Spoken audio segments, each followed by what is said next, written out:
যার কাছে ধৈর্য নাই, সহ্য নাই, মেনে নেওয়া নাই, মানিয়ে নেওয়া নাই, তার কাছে কখনো নিয়ামত আসবে না।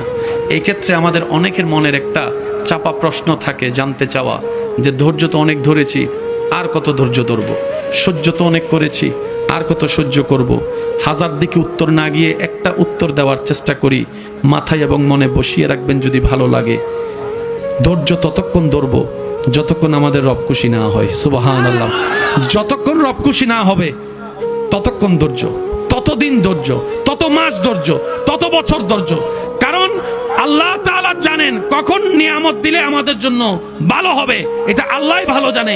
ওই হুকুম আসা পর্যন্ত অপেক্ষা করতে হবে, এটার নামই ধৈর্য। কোনো হা হুতাশ করা যাবে, আফসোস করা যাবে? আল্লাহ দিল আলহামদুলিল্লাহ, না দিল আলহামদুলিল্লাহ। সুখ আপনাকে খুঁজতে হবে না, দেখবেন সুখ আপনার ঘরে নিজে থেকে চলে আসবে। বলেন সুবহান।